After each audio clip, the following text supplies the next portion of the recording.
Welcome to Studio Notes. These conversations are guided by curiosity. In each episode, I sit down with someone whose ideas and work inspire me. Guests can come from many different worlds: art, music, architecture, design, or science. The language depends on the guest. Some conversations are in English, others in Dutch. To make every episode accessible, you will also find extended written summaries in both languages. There's no set schedule. I record whenever curiosity leads me to a new encounter. Hi guys, we just recorded a new conversation with Zeus Tipado. Today I'm speaking with someone who doesn't just study altered states of consciousness, he actively explores them.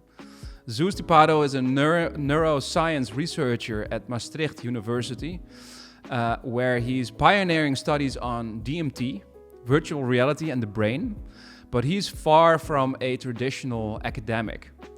He also is a self-subscribed psychonaut, deeply engaged in both the science and the experience of psychedelics. His work bridges science and sensation. He once took a heroic dose of mushrooms on stage at a gaming expo to explore how psychedelics interact with virtual reality. Now he's running experiments where participants enter psychedelic states inside virtual worlds while their brain activity is being tracked. It's wild stuff, man. I've had the chance to work with Zeus personally. We shared a psychedelic session with DMXE, a new compound that very few people have experienced. And that session and the immersive setting he created for it led to a new series or body of work, which already has been released and it's on my website, so go check it out there, maybe while you're listening to this conversation. In this conversation, we talk about psychedelics, we talk about creativity and the influence on each other. We talk about how memory, emotion, and sound can become tools for making art. We talk about different theories on psychedelics, microdosing. I mean, for me, it's the candy store. You know, I love talking about this stuff, and I am so thrilled to finally share this with you.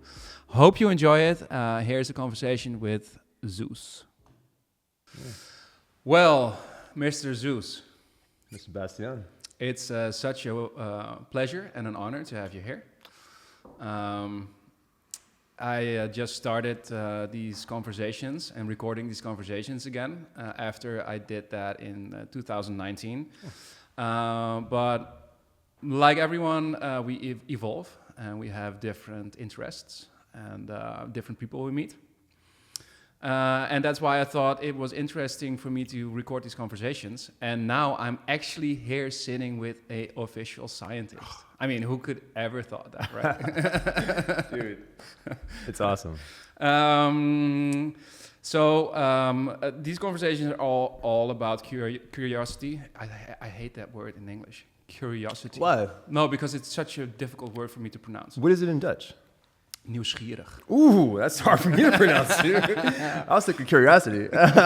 No, but it's all about that, and it's about having these conversations, picking each other's brain as creative people, because you are a scientist, but you are doing research into psychedelics, and which is a big topic in my life. Just a quick little history on our relationship.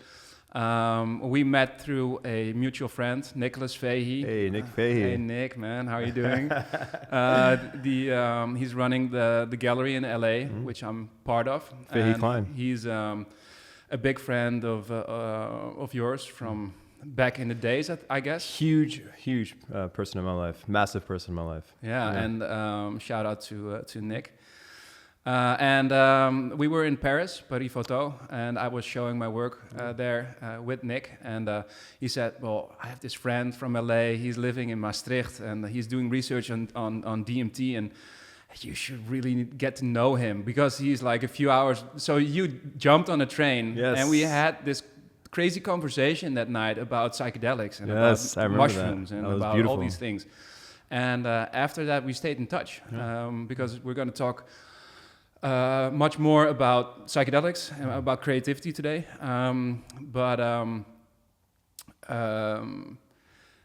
Yeah, the conversation started because I was telling you about my mushroom experiences. I remember that, yeah. And then you told me, like, I'm doing research on these things, and I'm doing these trials and research on DMT, and you should be part of that. Mm-hmm. So I was like super pumped. Well, I got home, I just called my friends. I'm like, you're never gonna believe me what just happened. Yeah. Just met a scientist who's doing research on psychedelics, and you want me to be part of it, you know? So that was real fun.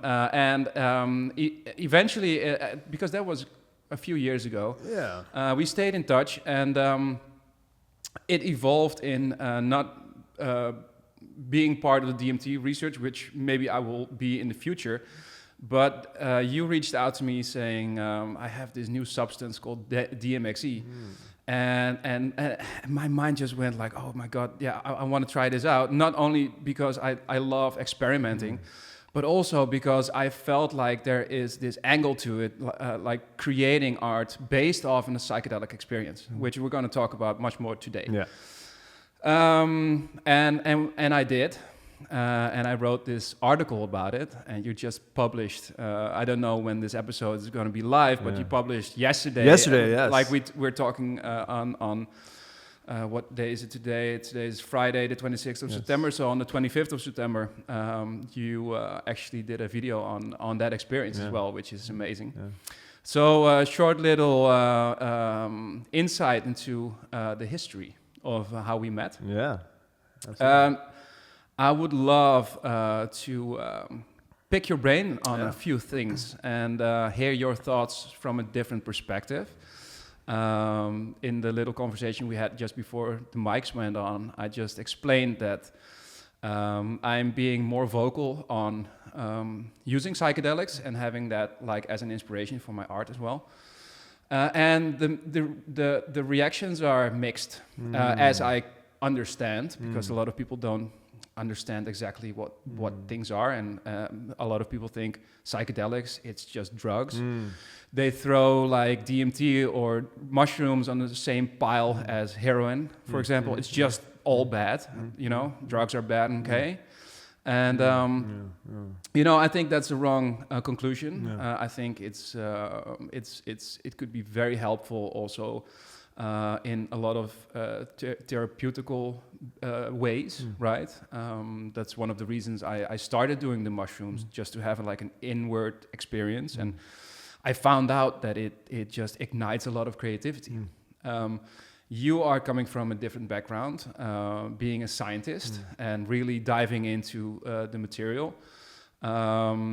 So let's start off with the topic of creativity and psychedelics, and I would love for you to get your thoughts on that, and how that connects and how it could expand not only consciousness but also creativity, right? Yeah, creativity and psychedelics, man, what a concept. You know, you just take, you know, anything, a tab, a piece of shroom, and then all of a sudden you have this bit of inspiration to build something or to create something. Yeah, man, it's so wild, man. People ask me, do psychedelics make you creative? And I always say that perhaps. And what we see scientifically is that they increase disordered thinking. Okay, so what is that? That's basically divergent thinking. Like, for example, if I take this cup and just like, you know, take this cup, drink from it, that's a very like convergent way of like thinking about this cup. But if you do a divergent thinking, you could take this cup, make it into like a bowl, you can put, you know, make it into a hat, you can make it into whatever. That's divergent thinking. So we see that psychedelics does something with divergent thinking, which is disordered thinking. Now, is creativity divergent? Is creativity taking something that is ordered and bringing disorder to it? I don't know. I don't know if that is what creativity is, but if it is, then you could definitely say that these substances do induce creativity. Yeah, I think it's also what I experience with psychedelics, that it breaks certain patterns of thinking as well, right? I think that's a bit of the same thing that you're saying, but it's like you look at the world in a different way. And for me as an artist, I really believe that once you want to look like to your outer world, right? And for me as a photographer, I need the outer world. You know, I need a subject in front of my lens. In order to see that in a different way, or to understand things better in that way, you should first look inside. Right? Yeah. And for me, psychedelics really opens up that world. Where a lot of people think that you just take some drugs and you just go out with friends and hang out in a field, you know, and just trip balls. That's not the way that I'm using these substances, right? So it's for me all about having a controlled environment, setting, taking these substances and then blindfolded and even with music on and go inwards, right? It's an inward journey. It is. And for me, it's breaking these patterns of thinking as well, right? So it's not. You have a lot of these cases where people also like how do you call that? Are addiction, are addicted to smoking or to drinking or to that kind of thing. Take these substances with the intention of breaking that addiction, and that works. So it breaks patterns, right? Yeah, it does break patterns, and that's one thing that we have seen is that these substances tend to have the ability to break things like addiction, which is crazy because people thought that people get addicted to these substances, but it's the exact opposite. These substances has the ability to actually break addictive behaviors.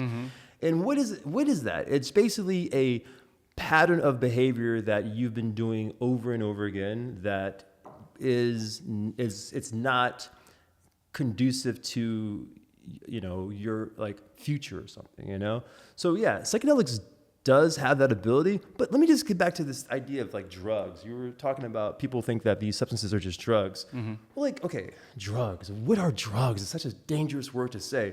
Okay, this right here is a drug. This is coffee.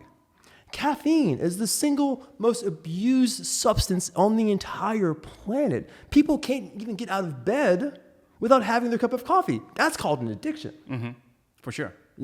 So even like alcohol is a drug. But then when you say drugs, they don't classify caffeine and alcohol as a drug. Nicotine. Yeah, nicotine. Yeah, exactly. And these are all drugs that are socially acceptable. Exactly, yeah. But the term of drug, when you apply it to things like psychedelics, which has been seen time and time again to help with things like anxiety, depression, breaking addiction, these things... It's so it's so sad how society has just taken a grasp on psychedelics and brought them to this very dark place of drugs, and it's beyond drugs. They have properties to heal, properties to break addiction, properties to induce creativity.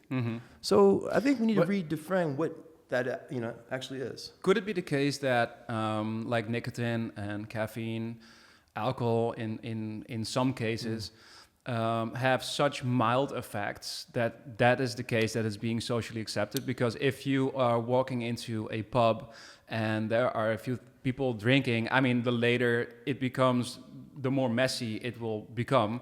But if you walk into a pub at like 9 o'clock in the evening and everybody's on mushrooms, it will be a fucking party. But the effect will be much stronger than with alcohol or with caffeine or nicotine, right? Smoking a cigarette, you can smoke a whole pack of cigarettes in a day and you will not feel any different, right? Or at least not per se. If you smoke a joint, then you will definitely have a bigger effect. Is that like one of the things that this vision on these substances is in that way, so it's more socially accepted? So, okay, personally, I don't think alcohol is a sort of tame substance. Because if you drink alcohol, you can actually die of alcohol poisoning. Alcohol accounts for a lot of domestic abuse, drunk driving, very intense, severe health problems, and these things are socially acceptable. So I don't believe that the effects of alcohol are tame. And honestly, when it comes to biologically, the effects of alcohol on the brain are intense. Let me just break it down like this. Okay, so let's say you go to a hospital, okay, and you want to have clean things. What do? You put your tools inside what to clean everything, because you put it inside alcohol, because alcohol has the ability to kill all bacteria. So you're putting something that kills all bacteria, kills all biology, kills all cells. You're putting that into your body. Mm-hmm. It's poison. You're literally killing cells in your body for the sake of having a good Friday evening. Mm-hmm. So I don't think that alcohol is tamer than LSD. Think about it. I can drink, shots of vodka, and I'll be, so hammered. But then I can take one tab of LSD, have my entire reality redefined, and then the very next day I'm perfectly fine. Mm-hmm. If I drink, tons of shots, I'm still sick the very next day. I'm throwing up, I'm puking, all this stuff, So you have to look at how the body responds to these substances to actually understand what the effects are. Mm-hmm. Yeah. So if we go back to creativity, right? I have never spoken to someone that says, like, I smoked a pack of cigarettes and I got so creative, right?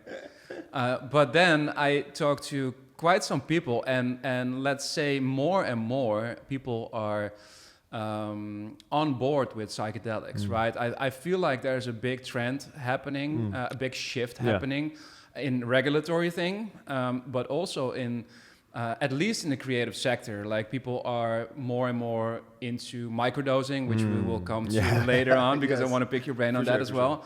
But also in terms of truffle ceremonies, ayahuasca. I mean, that was a big thing a few years ago, especially like during the pandemic. I feel like everyone was doing ayahuasca, But if you just detach that for a moment, that hype thing.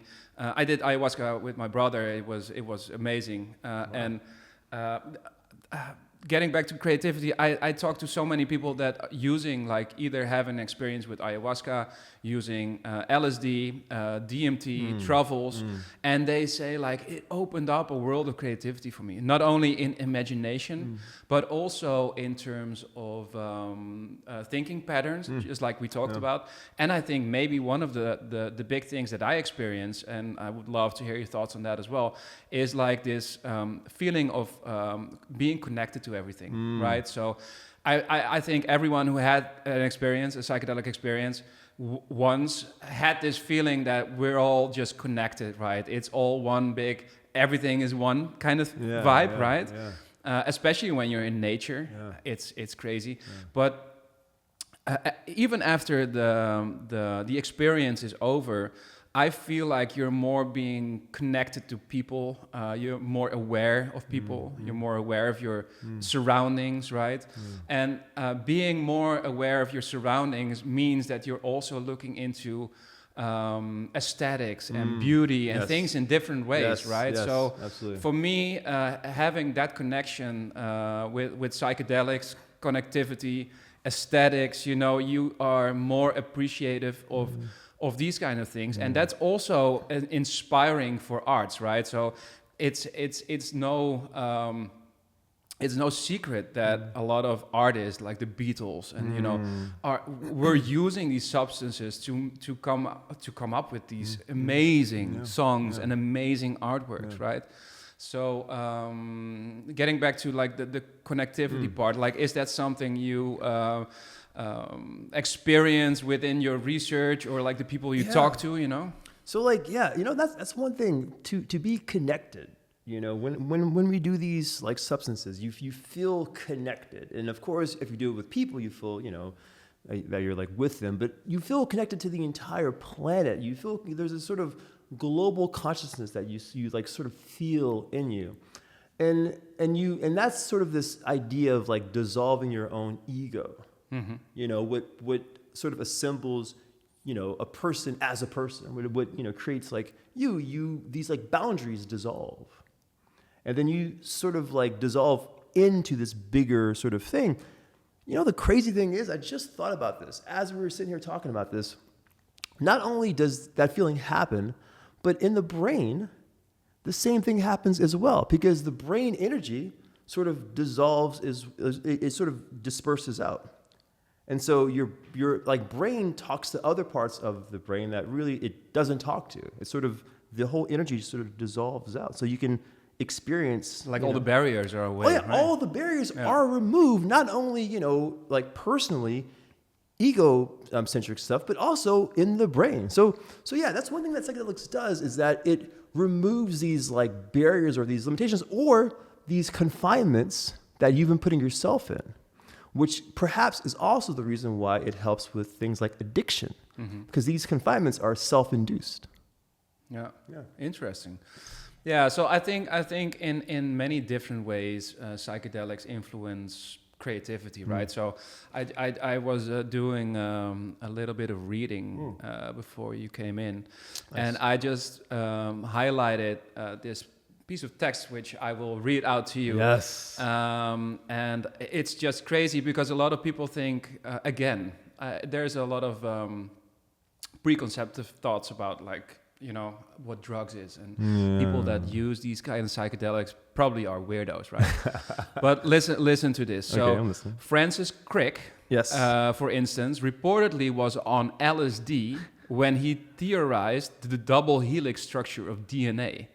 And Carey Mullis attributed his invention of PCR, a revolutionary genetics technique, partly to LSD insights. In the arts, countless magicians, from the Beatles to modern electronic artists, writers like Aldous Huxley, and visual artists have drawn direct inspiration from hallucinogenic experiences. So it's not only this obscure little artists in the desert near LA that are using psychedelics, you know, but it's like throughout history and throughout also people that are seen as like breakthrough scientists have used these things just to think out of the box, to think in a different way, right? Yeah, you know, for sure, without a doubt, you know, and even Steve Jobs, there's even talks of him doing things like LSD before he created Apple, or like when he created Apple. So yeah, you know, I think what it is also, it could be that the psychedelics help with creativity.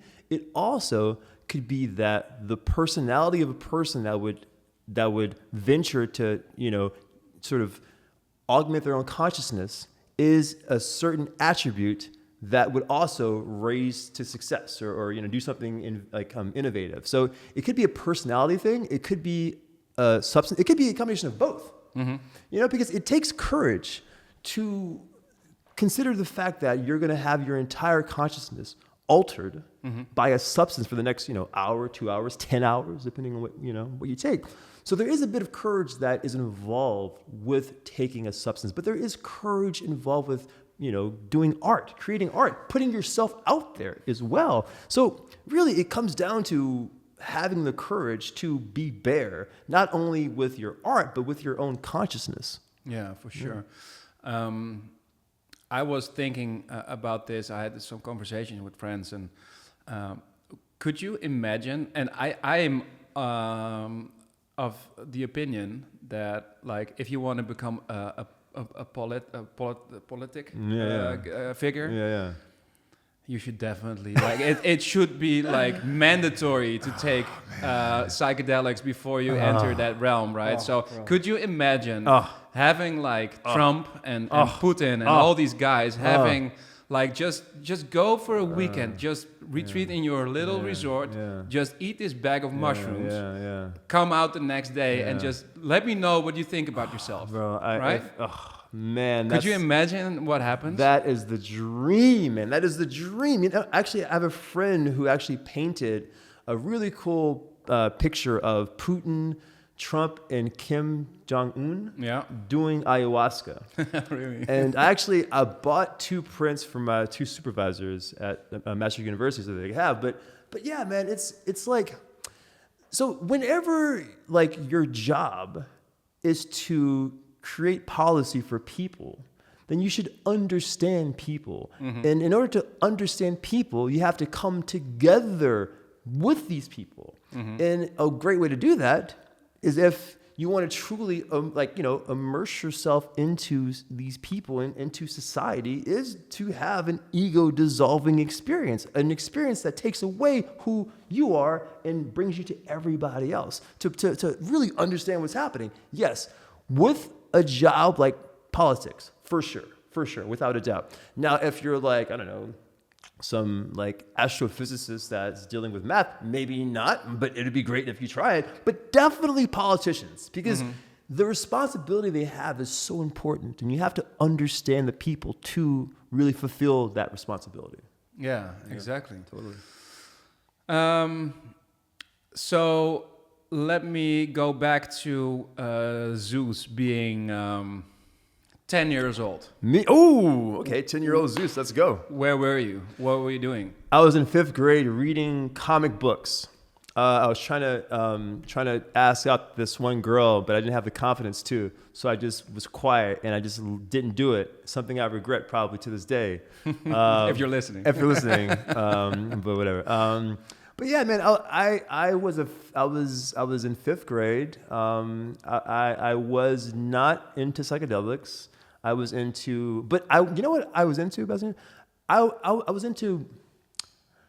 was into alternate realities. And that's why I was so immersed in comics, because it was a way for me to really immerse myself in a different world, a world that had, like far off tech, crazy people, creatures, things entities don't exist here. So I was always into altered states of realities and of course, like consciousnesses. So yeah, that's where I was. And I was in Texas, dude, which is like not a good place to explore anything when it comes to yourself. You're sort of like indoctrinated in this, like, you got to be Texan, you got to play on a football team, you got to eat your barbecue, you got to do this. And I was like, bro, I need to get out of this world. Get me out of here, But you also lived in LA for a while. Is that the place where you discovered psychedelics? Dude, so the place where I first took psychedelics was actually in Tucson, Arizona, at the University of Arizona, and it was kind of by accident, dude. I took 5 grams of dried shrooms, which is a lot. Terrence McKenna says that's actually a heroic dose. Yeah. It was for 3 people. I didn't even know it at the time, so I just ate the entire thing. And wow, man, what experience, man. Like, I was at this party, people were like playing beer pong. All I saw were like globs of color floating in the sky. There was a conversation in the kitchen. People were talking. I didn't even, it sounded like, roar. I'm like, what's happening? I go outside. I'm like, what is happening to my brain? I sit down. My friend Sarah comes, she must have sensed my, like, what the heck is going on with this guy? She comes up behind me, gives me a nice shoulder massage. And then I look up, which is fantastic, by the way. Get a shoulder massage if you're on any substance. It's great. But then I look up in the sky and I see this giant entity, this black and white ribbon entity in the sky, just sort of oscillating its arms back and forth, floating, very ethereal. And I wasn't afraid. I was just mesmerized by this thing. And I'm like, what is happening? What am I seeing? So that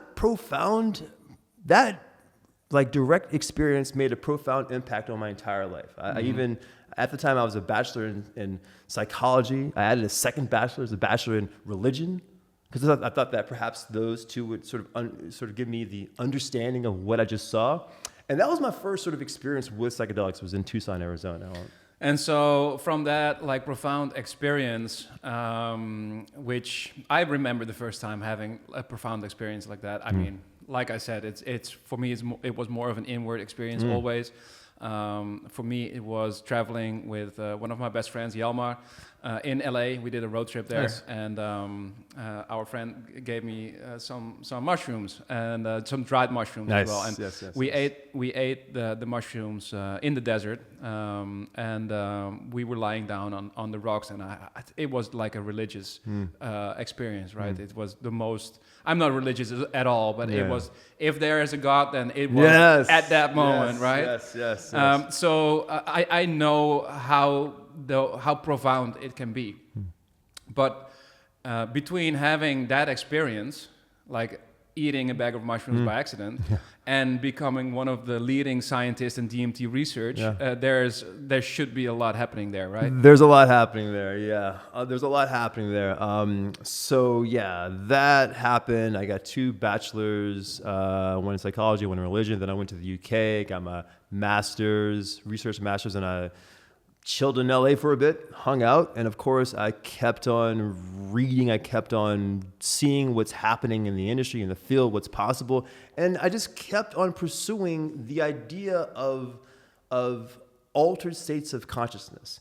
And it felt like at the time, the current explanation or the current focus of psychedelics were towards the idea of these things being therapeutic, which is important, how they can help with anxiety. But I'm like, okay, hold up, man.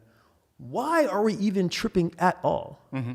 It doesn't make any sense. Like, why is it that it's always vision? It's always visual. Whenever you do a psychedelic, it's always a visual trip. You don't take shrooms and all of a sudden, you taste the ocean or something, or you don't take LSD and all of a sudden you feel mountains or whatever. It's always visual. So why is it visual? What's happening in the brain, and really what's going on? And we don't have an actual explanation. We have theories, which are good, but we don't have a concrete explanation. And I figured that, if we can understand why we're tripping, why we have these visual experiences that also induce other visual experiences like art, for example, then perhaps we can better understand the brain. So my research is focused purely on the subjective experience of psychedelics. Why are we tripping? What is this in the brain? And how can we better understand this? And yeah, that has led me to some really amazing times in my life. I've been published. I've been recognized as one of the, all this stuff has been really, really cool to have this recognition and to have people really get behind my research, because my research it isn't funded by a big business or anything. It's not how am I going to take this and make this into a drug. It's let's just figure out what's happening so that humanity can understand what's happening in the brain when a person trips on psychedelics. Quick little shout out again, I guess PsyDAO, right? PsyDAO, yeah. PsyDAO, decentralized science, man, those guys. To have people across the planet fund research into science and into psychedelics, especially DMXE, is a very, very important thing. So shout out to PsyDAO. Yeah, they will come back in the conversation Yes. again later on when we are talking about a profound experience I had with you. That's right. But we'll talk about that later. But actually, if I listen to you explaining why you do what you do, it's almost like you're researching the brain. Right? And it is that what is doing psychedelics on the brain, but it almost feels like you're also trying to figure out what the hell is going on in the brain, right? Yeah. And is it also possible that with the results that you're getting from any of your trials or research, you could benefit other parts of science or health, or is there a connection there? Is that something you're actively researching, or is that more of a side thing? No. So first off, you're absolutely right. It's about the brain. It's all about the brain. Neuroscience is my thing. That's what I do. That's what I do day in and day out. I'm always looking at the brain, whether I'm scanning the brain, I'm analyzing, looking at brain data. And yes, so here's the thing about psychedelics, right? Is that there's 2 things that are very consistent. Number 1, you take a psychedelic, you have a visual experience. Number 2, you feel better, lowered anxiety, lower depression. Okay, those are the 2 things, right? Now, are those things connected? Now, scientifically, we say that they are, because the higher the dosage, the higher the therapeutic outcome. Meaning you trip hard, you get good benefits, basically. Okay, so is it that these substances are tingling with all these brain receptors, or is it as simple as a person is having a very profound visual experience, and this visual experience is helping with the therapy. Like if you hike the Alps, went to the top and look at that beautiful scenery, then you will have decreased depression, decreased anxiety, and overall happiness. You will have the general well-being increase because perhaps of what you're visually seeing. So is it that the visual experience of these substances is one of the biggest factors in overall increases in, positivity, well-being? Yeah. Perhaps. Yeah. I mean, correct me if I'm wrong. I think with mushrooms, it's also found in research that it does actually repair your brain connections, right? So it's also doing something really physical in the brain, right? Man, so there was a study that came out 2021, right? At first, people believed this. They were like, yeah, so we're like seeing that, like when people, when animals, when they do these substances, you see these brain cells repair. Like they not only repair, but they get stronger. They get stronger, which at first we were like, what is going on? So then there was a study from 2021 from Yale, actually. I believe the person's name is Ling Zhao. She was like, okay, what if we just took a basic cell without connected to the brain, just a cell, put it in a petri dish, just by itself?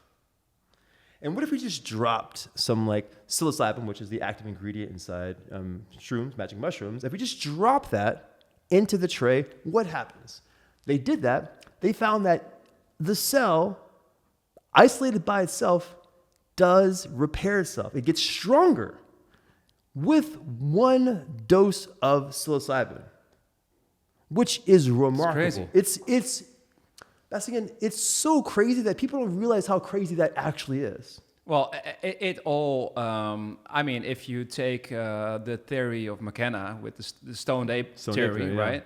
Yeah. Which actually says that he believed that the result of us humans having a big brain, like we do right now, it all evolved from us, 100,000 years ago, eating by accident. Yeah. It's a funny coincidence that you ate the mushrooms by accident. It's always an accident. It's always an accident, but by accident, these mushrooms, and that in the evolution of people in the last maybe a few 100,000 years or whatever it is, the brain grew to the size it is because the involvement of magic mushrooms, right? Or like psilocybin, right? Yeah. So that also, like that research would actually confirm a bit of that theory, right?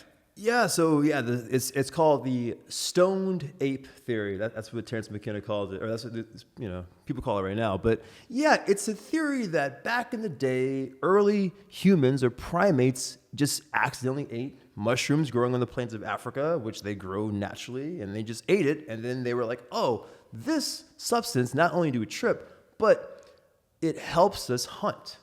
It helps us, have clarity and have all this stuff. So the theory is that after lots of generations, that, generations of primates, of early humans, that the brain increases. Okay, that's a wild statement, but I love that statement. Let me I don't want to go too deep into it, but yes, so perhaps, and the reason why is that these substances actually helps sort of rebuild the areas of the brain called the prefrontal cortex right here. It sort of helps it build. And this area of the brain is the most recent addition of the brain as far as, evolutionarily. Like this prefrontal cortex is the most evolutionarily recent one.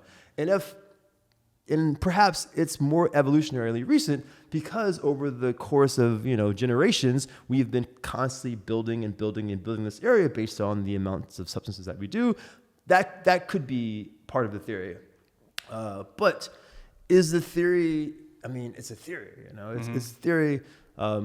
It's something we will never know for sure, yeah. But it is something very interesting to believe in, right? It's interesting to believe. There could be some fire there. but there's not enough smoke right now to say that there is fire there. And I mean, for everyone interested in diving into these kind of theories, I think McKenna is an excellent source of inspiration. Of like, at least he's saying things that are pretty bonkers sometimes, but he is like really out there, right? Terence McKenna, I will not have a bad thing to say about that person for the rest of my life. Like, he is so inspirational. Just listening to his voice. Like, just listening to how he just pulls off words and how he says sentences like this and all this stuff. It's so beautiful. So yes, McKenna is something that he's definitely inspired. He's been partially, he's sort of pushed me toward the direction of DMT, because he's the person who really popularized DMT with his DMT elves and all this stuff that he used to talk about. And he's just beautifully, eloquently put it down. So yes, if you haven't heard of Terence McKenna, please, for the life of you, go on YouTube or wherever. Especially on YouTube, he's you see him talk as well. Yeah. He wrote a lot of books as well. I haven't had the time to fully read his books. Landscape. But on his YouTube channel, or like on YouTube in general, I think that there's a lot of very inspiring stuff. Sometimes it's pretty wild. But in the end, I think that's a very nice place to start if you are very much into this material, right? Totally agree. So thinking about these theories, I just want to pick your brain on another one, which is I believe it's called like a shared consciousness, or like like all human beings that ever lived the planet, they have like this shared consciousness. That's why we have like some elements of like our predecessors, this shared. And I believe, and maybe you can dive into that as well.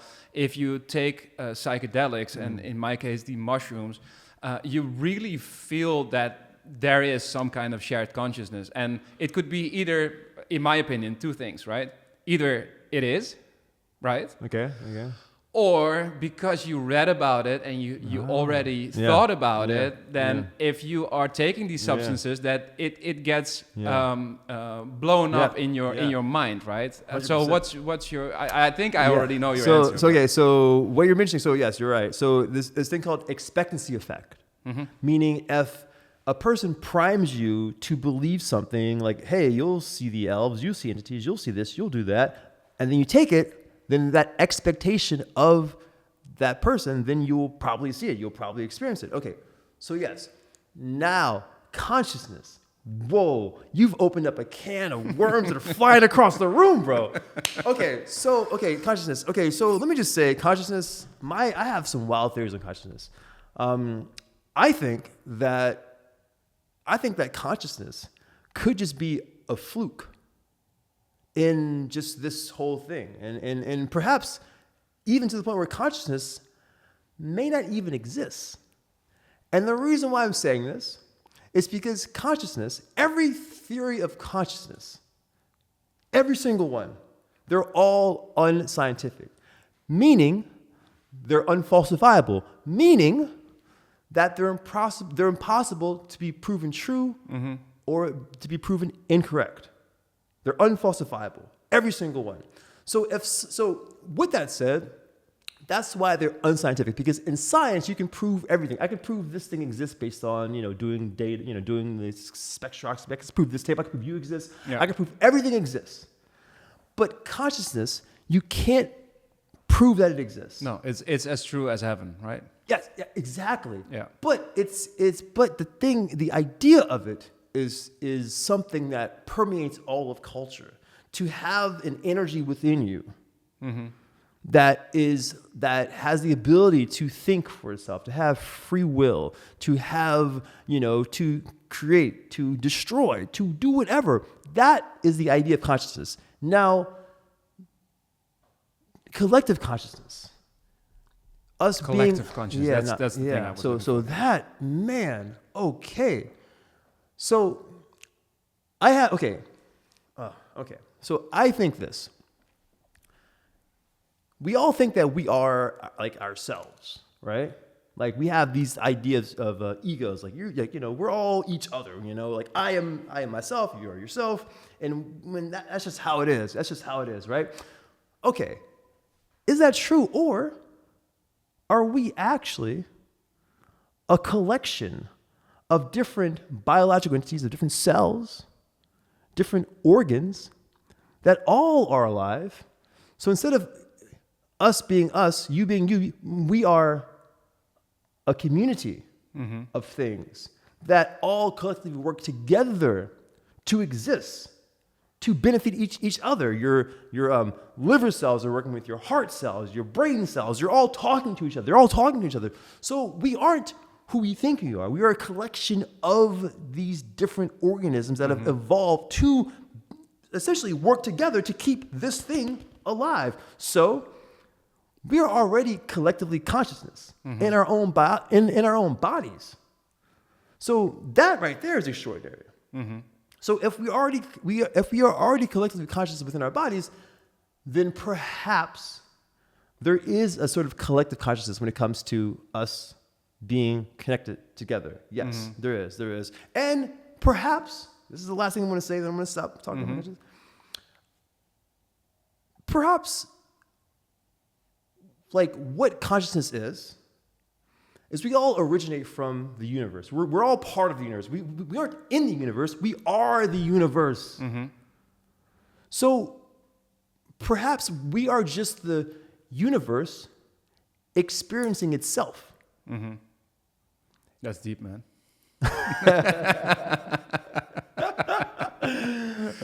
But I hear you.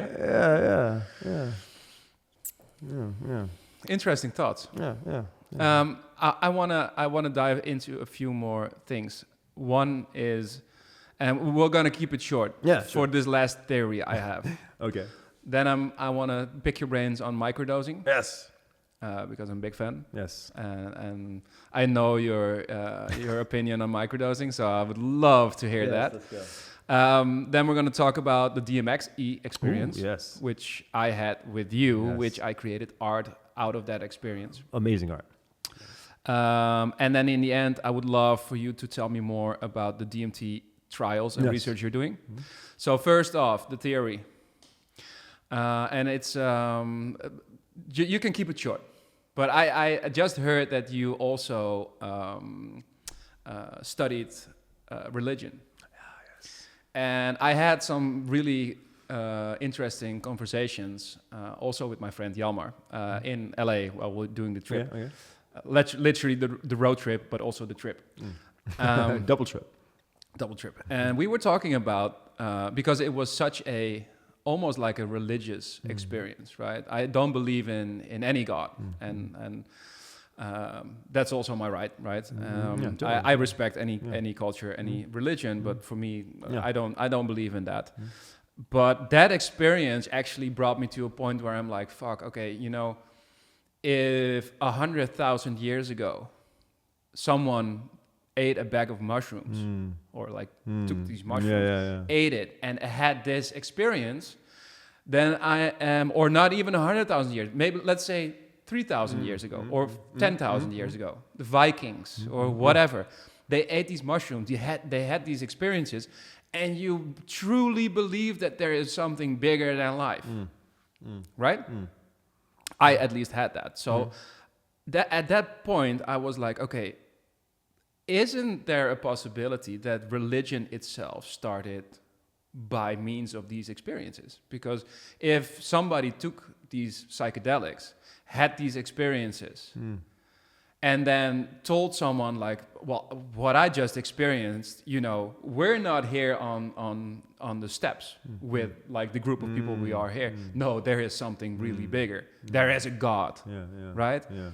So we had this conversation on, would it be possible, just hypothetically, would it be possible if religion itself also came from these experiences? What are your thoughts? Man, yeah. So that's been a theory for a while now. There's actually a book, I forgot what it's called, but they actually dive into this topic.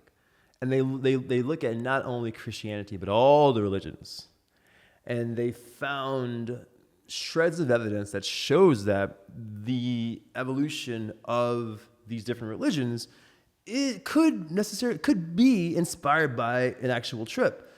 with that said, yes. Like the thing is you have to think back in the day. We are living in 2025 where we have our phones and we get distracted like that. Okay. Think about back in the day when you don't have phones or laptops or emails, and you like wake up and you're sitting down electricity.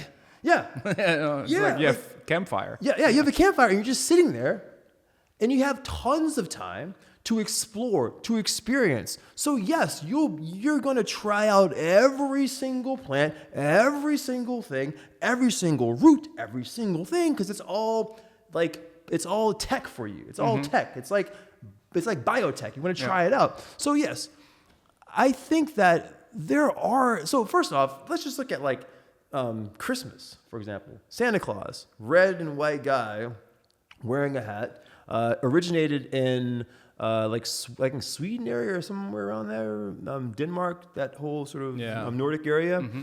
Okay, interesting. Now, what was the psychoactive substance growing, indigenous to that area at the time?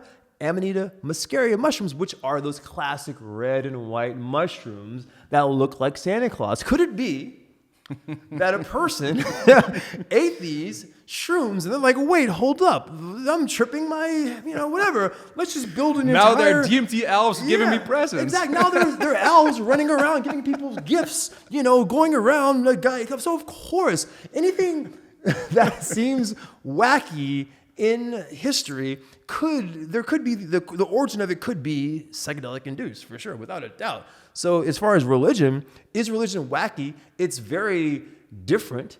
It's very abstract. And some religions are more abstract than others. Hindu mythology, for example, very abstract. Hindu mysticism, very abstract. There's so many abstract things happening. And perhaps, yes, I personally believe that if you find anthropologists and they really track down what's happening with these, religions, with these cults, that a lot of them are inspired all over the place.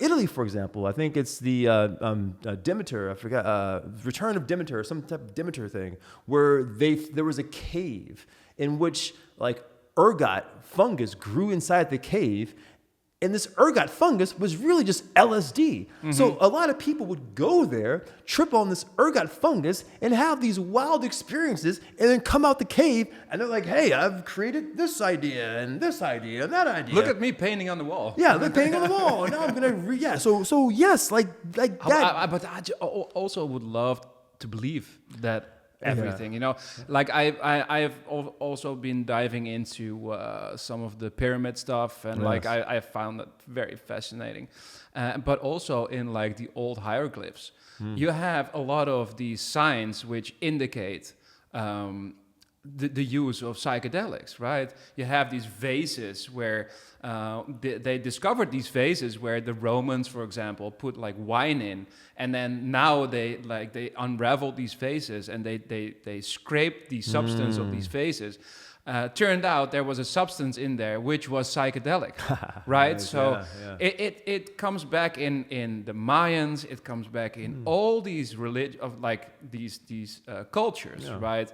The lotus, and it's like it comes back everywhere. And maybe it's not true. Maybe it's seeing what you want to see, right? But I am of the opinion that I would really love to believe everything. I mean, listen, what are we? We are human beings having a human experience, and that includes experimenting with your own consciousness, with whatever substance you have. This is not a recent phenomena. No, it's been going back 50s, the 60s, back in the day, hundreds of years. Now we're the new kids. Mayan. On the block. We're the new kids. We're the new kids with the toys. But back in the day, like this is not a brand new phenomenon. No. Perhaps psychedelic use is as human as any other human experience, and I think it is. And I really do believe that like taking a psychedelic is one of the most human things you could perhaps do. Mm-hmm. Yeah, I believe so. That is a very nice connection to the thing I want to talk to next. Ooh. Because we, as humanity, have been taking psychedelics for a very long time, so we are the new kids on the block. Yeah. But I have experienced something that all these other cultures have not experienced, Ooh. and that is DMXE. Yes. Because it was actually discovered in 2021. 2021, yeah. And it's a new psychedelic. It's you should tell me everything about it, but as far as I know, it's a chemical psychedelic, right? Or I don't know if you call it like that, but it's like it's not a natural source. Yeah. And you invited me over because you said like we're gonna do this research on DMXE, and you should be part of it because I think it's the most profound thing you'll ever use. So I'm like, well, I'm coming your way tomorrow. Nice. And for me, the whole reason on doing this was again this creativity part, right? So for me, it was like I cannot wait to have a psychedelic experience and based on that experience making art, because what AI is now enabling me to do is to make these artworks where I can visualize not only my psychedelic experiences but also my dreams, my thoughts. I don't need someone in front of my lens to create like whole sets in order to show what is my inner world, right? So AI is really enabling and opening up that whole space, giving me like a endless creativity in that sense.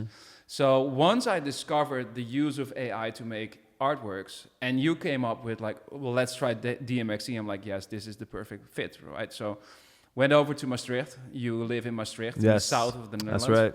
Limburg. And you said like, I have the perfect place, your home. Yeah. So we were in your living room, and I came in and you had this big beanbag and these fluffy pillows and like these lava lamps and there was this vanilla scent and it was just like, oh my God, this is like so perfect. But it was a very sensory place, right? Yeah. If you think about using psychedelics in a research for a university, then you probably think like white lab coats, this hospital beds and like being chained to the bed because you're becoming this animal, you know. No, but it was a very nice atmosphere and took the substance and within like, I don't know, 15 minutes, it hit me and it was something I never experienced before. It was not visual at all. Well, it was visual, but it was not as mushroom where you close your eyes and you see all these kind of things and visuals, and it was much more like memories or a dream, like a very deep state of dreaming. And then you could see the landscape in front of you, but it was not visually through your eyes, it was through your feelings. It's very hard to explain. I tried to explain it on my website. I wrote this article for you. You did a good job. And what I was expecting actually was more of a mushroom experience. So in mushroom experiences, you have an intention and that guides your way. It leads you into certain things. But it's also like you already are telling your brain what you want to, where you want to go. And in this sense, it was not based on these worlds where you go into, right, and experience. It was actually taking information from memory, what I experienced. And so I was under the impression of I'm going to experience these new worlds and I'm going to base my art off that experience. And that happened, that also happened, but also the whole experience began with me stepping into my own art pieces. Yeah, that's And I was like conscious enough to think like, fuck man, I'm doing this experience to create new art pieces and now I'm in my own art, right? What can I do here, right? But it was a very different experience. So I had the feeling that I was like almost sinking into the floor, right? And but it wasn't like scary or it wasn't any. It felt very comfortable because of the beanbag and the floating of the beanbag. Yes. And you like guiding me with the music, with the playlist, but it was much more sensory as well. So you had this vanilla scent. Yes. And I shit you not, I was sure it was like 5 different kinds of scent. So I smelled wood, I smelled forest, I smelled metal, I smelled everything. Yeah. So when I woke up, or like the experience was done, I asked you like, those scents were amazing, and you were like, no, it was just one scent, only vanilla. Only so vanilla. It plays with your sensor, like totally. your nose, your hearing. The music was beautiful. The music was guiding like the landscapes as well. I will post some of these art pieces on my website. They are on my website for anyone who's interested to see it there. But it was one hell of an experience, man. So tell me about DMXE, and tell me about the research you're doing on it. DMXE, deoxymethoxytamine, that's what it's called. And yeah, it's a very recent substance. It hit the scene in 2021 during the pandemic, out here actually. And yeah, it's been providing some wild experiences ever since. And the thing about DMXE is that, here's the wild thing, is that DMXE allows you to go as deep as you want to, which is interesting. You almost gauge the like level of like depth. And going deep is having a very almost autobiographical experience, which you talked about. You were going into your own art, your own works, and you were expecting something alien, but no, it brought you deep, which is interesting because that right there. But the thing is, if you go deep enough, then it becomes alien, because most people aren't familiar with going that deep within them. So when you go deep within yourself, it becomes like bizarre. And that's where DMXE, it produces this thing, this sort of ineffable experience, which is almost, it's impossible to actually describe. Because you're like tripping on possibilities of reality, you're tripping on the depth of like who you are, who you aren't are, like there's so many things happening. And the thing is that it's always visually represented. All these thoughts and ideas become less about thoughts and more about structures that you visually see, and they seem familiar because they are from within you, but they're just externalized. But they also seem alien because you haven't seen these things be externalized. So they look alien, but they feel very close to you, you know? So yeah, DMXE is one of the most peculiar substances I've ever tried. And I've done a lot of substances. But yeah, I bet. Yeah. But yeah, so DMXE, yeah, it's something. And I appreciate you coming down there. And the thing is that the reason why there were so many sensory sort of augmentations, modulations, you have the vanilla, you have the carpet, you have the softness of the blanket, it's because and this other thing that I'm going to talk about. So why were you in a beanbag? Great question. So the idea, so we all have 5 senses, the taste, touch, all the other ones. But like we have the 6th sense that people don't talk about. It's called the vestibular sense. And the vestibular sense is your sense of yourself in space, your like body orientation, whether you're sitting, standing, lying down. That's your vestibular system, right? Now, the vestibular system is also affected by things like DMXE greatly. So in order to isolate this sense, like how we isolate our vision by closing it, to isolate the vestibular system, you put yourself in a big bean bag. Almost like you're floating, right? Exactly. Yeah. So you're not sitting, you're not lying, because there's no counter pressure. Exactly, right? Exactly. And with that really induces these very extraordinary visuals that are profound and that are groundbreaking to yourself. So yeah, it's one that I really like to explore, the DMXE landscape, the DMXE. Yeah, and then it's a relatively new substance. Yeah. And I'm always telling people just to like brag about it, like I'm one of the first. True, like true. Probably not. Probably a lot of people used it in the past before, but the fun thing for me is having it in a sense of research, right? It's part of your research. Totally. That makes it that I'm not only creating artworks from that, which was an absolutely amazing experience because just after, I'm not making those during, right? During you're very important, way too occupied to do anything. Yeah.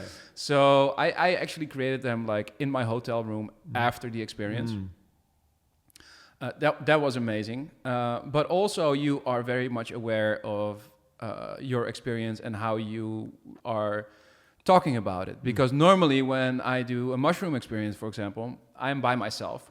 I love to do it by myself, just me alone in my little room here.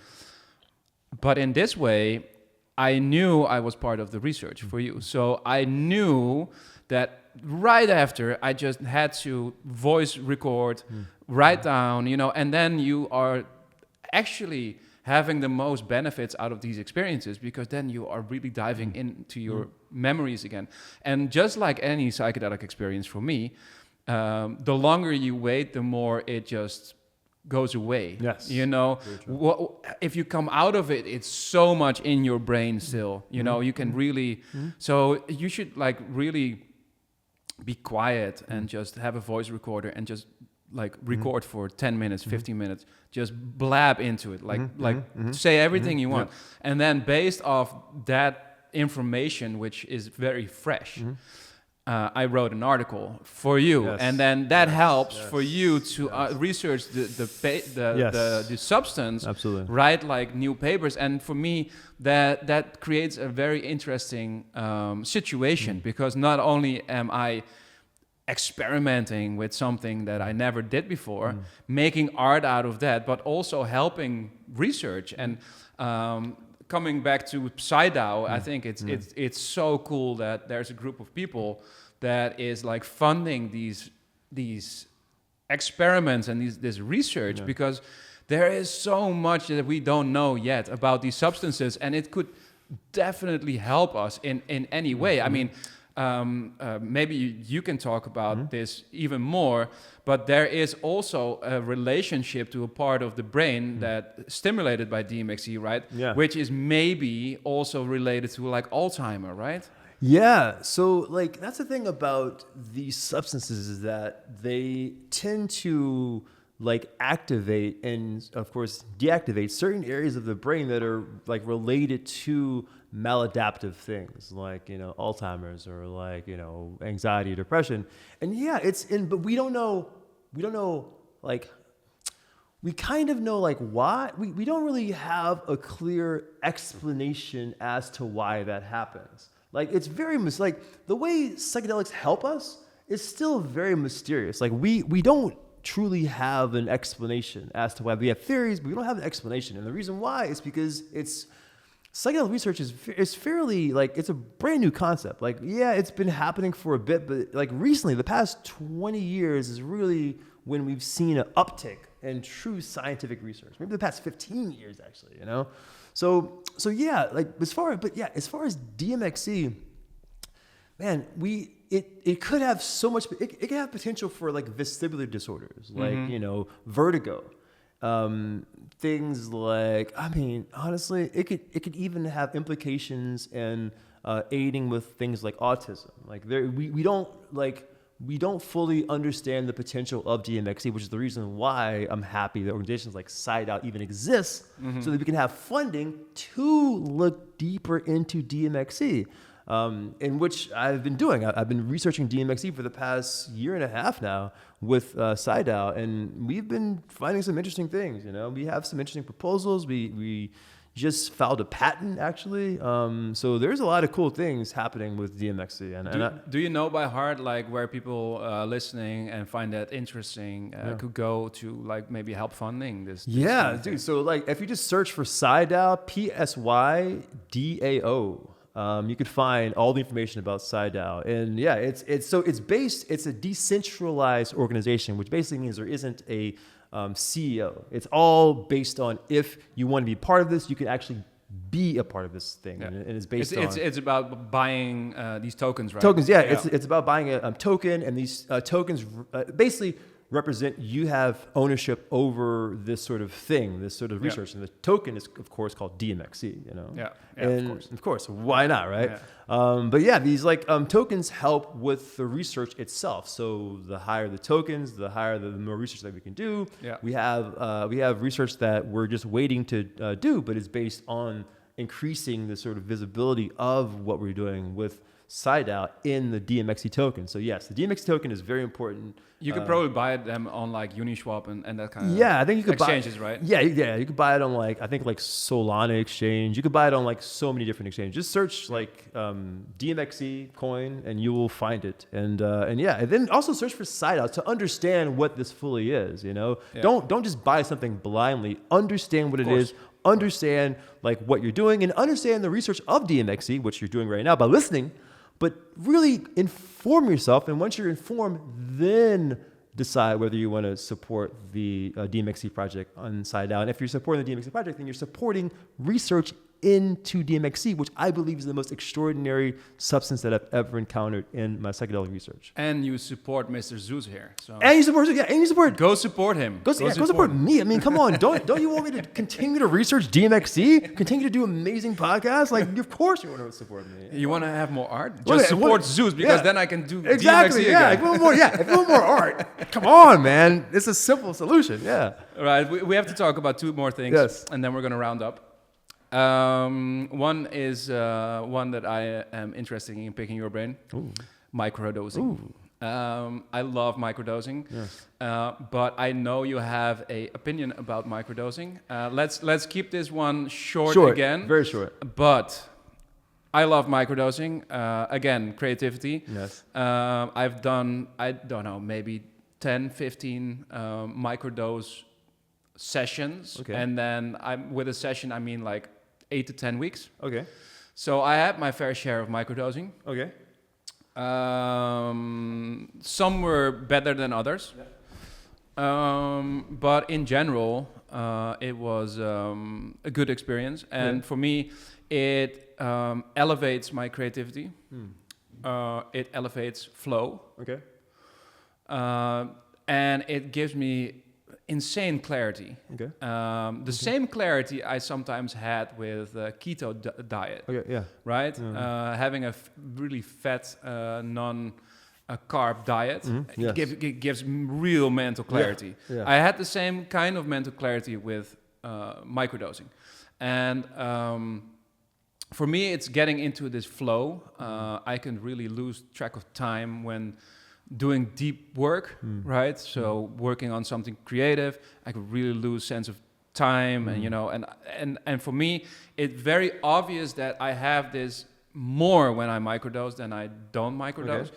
But then coming back to some things I read from you, and we had some conversations about this.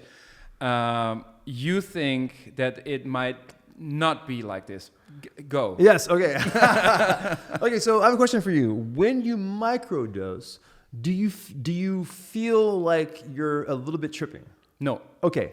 Then you're microdosing. Okay. So microdosing, for people to understand what it is, you're taking a little bit of, like, whether it's LSD, whether it's truffles, whether it's whatever, you take a little tiny bit that doesn't have an effect. It has no effect. You take a small amount every single day, every other day, and the belief is that by taking this tiny amount throughout the day, throughout the week, that you will have improved cognitive effects, like improved performance, improved memory, whatever, you know? Okay, so that's what you believe. And you're saying to me right now that it works, right? Okay, now I want you to keep that right there, okay? Now, rewind to 2020. This guy, Balazs Skigeti, he did research on microdosing. He was like, you know what? Let's see if this is actually real. I think it was 200 people, 210 people. He said, okay, I want you to either take take a microdose amount of LSD, of shrooms, and that's it. You pick whatever you want. All right. So they gave people this. 210 people, boom, LSD, mushrooms, microdose amount, they take it for days and days and days, and then they report.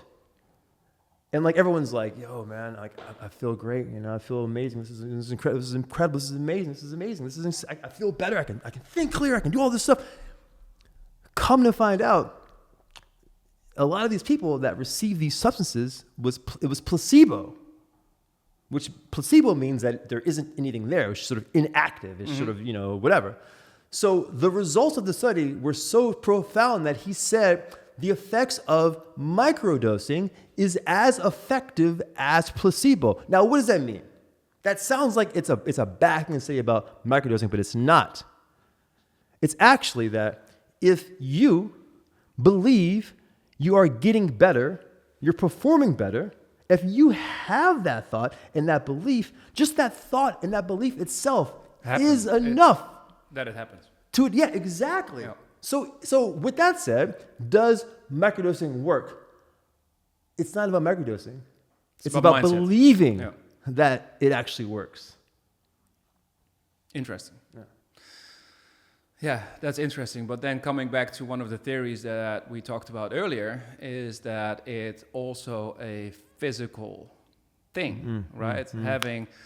Taking like, I don't know, I can't remember what the dosage of my microdosing was. I think it was like 0.5 gram of truffles, which is different than dried mushrooms, right? Way different. Yeah, 0.5 gram of dried mushrooms, you'll be tripping. Yeah. So for sure. So 0.5 gram of truffles every day, and I did the Paul Stamets thing. Yeah. So the Paul Stamets stack. Stack, yes. Which is also with the vitamin, with the B vitamin, lion's mane, and 0.5 gram of truffles. And for me, and the whole theory about that is that like the vitamin, I think it's B. I don't know. Is it B12? B12, I guess, right? Yeah, I think so. It's a flush, so it opens up your blood veins. So it takes the psilocybin and the lion's mane deeper down your body. That's the whole theory. And what I noticed was that it had really a physical thing with me as well. So, but I agree. So when I do the microdosing, because microdosing and alcohol don't mix well, and I tend to drink less and less. For example, now I just quit alcohol for the rest of the year. Congratulations. For me, having these periods in the year where I do microdosing, it's always in the same period as not drinking alcohol for long periods of time. So probably there is also a placebo there because you're not drinking alcohol, you're not going partying, you exercise. I exercise every day. So then you're all of a sudden in this extremely healthy environment, right? Which also contributes to flow and that kind of stuff. But it's interesting to hear your thoughts on this placebo thing. But still, I think it's a good way to get into that flow. Right? Yeah. Okay. So I'm gonna say something controversial because that's what I do. But I think I advise against microdosing. Okay. And the reason why is because you're introducing a substance to your body repeatedly that has effects on your brain. Therefore, if you're doing it in a repeated dosage, it could do two things. It could increase your tolerance for this substance, which basically means that by the second week, the dosage you took the first week doesn't sort of measure up. So you have to increase your dosage and all this stuff. It could do that. But it could also, it could affect your serotonin system too, because you're continuously introducing a substance that affects your serotonin system in a drastic way. Therefore, it could do things like serotonin syndrome, which is affect your overall happiness. And perhaps you feel happy when you're microdosing, but then when you stop microdosing, the happiness that you felt is hard to obtain. That's a theoretical approach. I'm not sure if that's all theory. This is all theory. But I think that those things can happen. Therefore, I think what we see in psychedelic science is that psychedelics are dose dependent, not frequency dependent, meaning in order to experience the therapeutic benefits of psychedelics, you have to take a big dose. You have to. That's what we've seen time and time again. And then have some time off, right? Yeah, yeah, exactly. I work with three of the top microdosing researchers on the entire planet are in my lab. Kim, Aline, and Eva, and they are as skeptical about microdosing as I am. Interesting. And they are the top on the planet. So, so maybe what I will do, because I just bought like this microdose, this bag for my microdosing for 1 month. Yeah. Maybe I'll just eat it in one go. Yeah. Now we're talking. Now it's a party. Yes, for sure. Or what you could do is you could have a placebo-controlled thing where you don't know if you're taking placebo or you're taking the microdosing. Interesting. I'm just looking to Aaron here. How much time are we on right now? Hour 17. So let's dive for the last topic into your DMT research. Because that's actually what I think you spend most of your time on. Yes. Or at least. Mostly. A lot of time. Yeah. Which is mega interesting. And I will have you talk about what you're doing there. Yeah.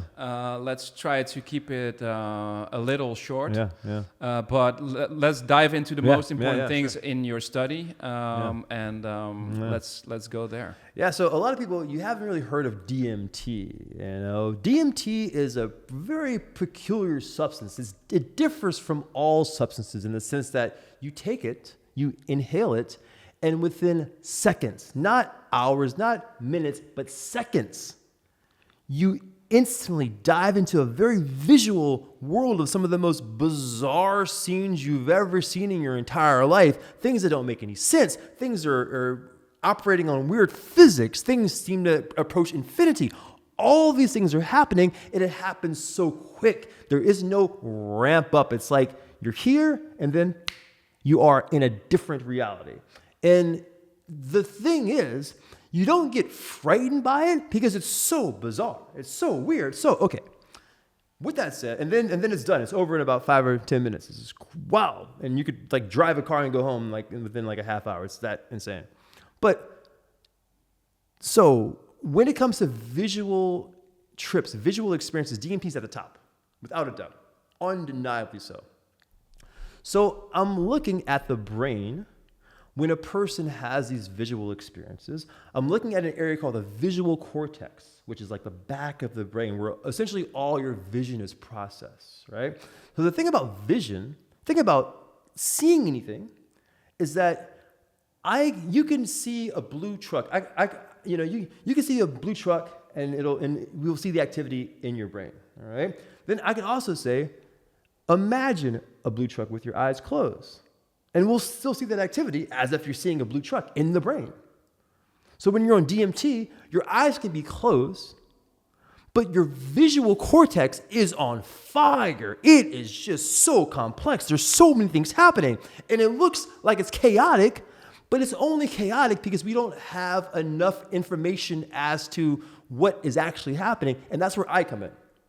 I'm trying to understand what this chaos is and try to organize this information in a way that we could truly understand what's happening in the brain. Now, with that said, not only am I researching DMT in the brain, but I'm also researching people taking DMT inside VR, virtual reality. And I'm looking at the effects of the brain. So not only are they tripping once, but they're kind of tripping twice when it comes to the VR headset. You're guiding their visuals, right? Yes, I'm using VR to induce certain visual aspects while they're on the DMT experience with their eyes open. So I'm using it to induce certain things. And I can see that activity being induced because I have these things called optos, which are like brain things in the back of your head, looking at the activity.